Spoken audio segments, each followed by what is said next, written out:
Bonjour, on va voir dans cette session la pile électrochimique.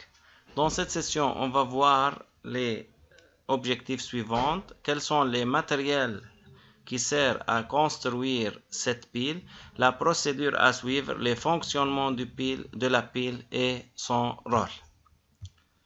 Premièrement, le matériel qu'on va utiliser pour construire la pile, par exemple, la pile zinc cuivre, ZnCu. On a besoin de deux lames, une lame de zinc et une lame de cuivre. On a besoin de deux béchers. On a besoin d'une solution de sulfate de zinc contenant des ions Zn2+, d'une solution de sulfate de cuivre contenant des ions Ci2+. On a besoin d'un pente salin, des fils de connexion et une lampe.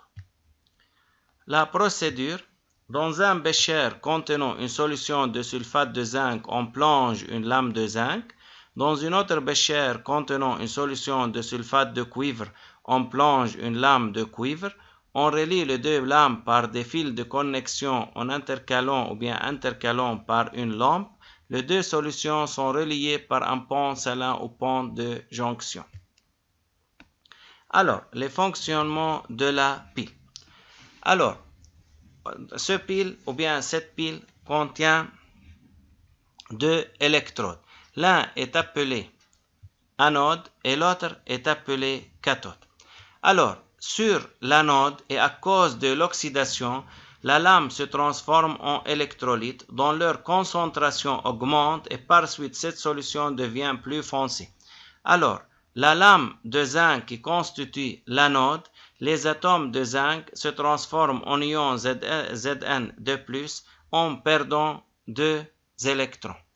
Alors, sur la cathode, et à cause de la réduction, les électrolytes se déposent sur la lame, dont la concentration de ces ions diminue et la solution devient plus claire. Alors, les ions Cu2+ contenant dans la solution,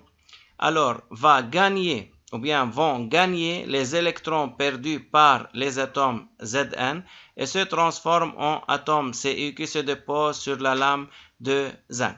Les électrons se déplacent de la lame de zinc vers la lame de cuivre, c'est-à-dire de l'anode vers la cathode.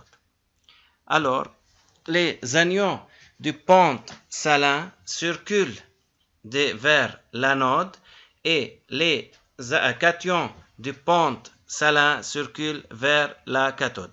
Puisque dans le bécher contenant l'anode, alors les concentrations des ions positifs augmentent. Pour cela, les ions négatifs circulent vers le compartiment anodique. Alors que dans le compartiment cathodique, les concentrations en ions positifs diminuent. Pour cela, les concentrations en ions négatifs augmentent. Pour cela, les cations se dirigent vers la cathode.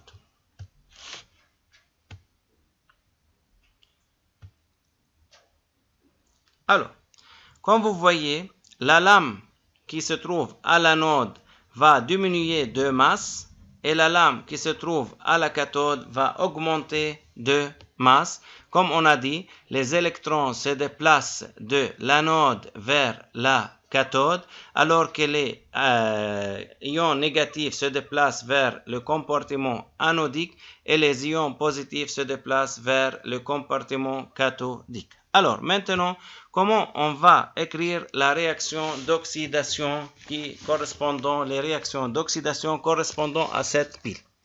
Alors, la première demi-équation qui est Zn donne Zn2+ plus 2 électrons est une réaction d'oxydation.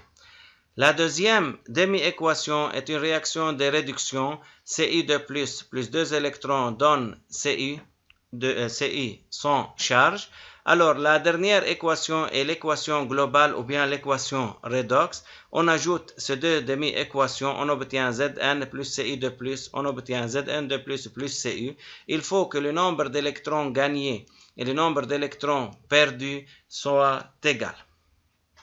À noter que le Zn est le réducteur et le Ci2+ est l'agent oxydant qui subit la réduction. La représentation schématique de la pile. La représentation schématique d'une pile, par exemple de la pile zinc-cuivre, est la suivante. Zn de plus. Alors on va mettre deux lignes droites, puis Ci de plus, puis trait, puis Cu. Par convention, on écrit à gauche le couple redox impliqué à l'anode et à droite celle impliquée à la cathode. Le pont salin, comme vous voyez, est représenté par la double barre. Le trait simple qui se trouve entre Zn et Zn de plus et Ci de plus et Cu et la limite entre les différentes phases comme une solution et une électrode solide. Enfin, merci de votre attention.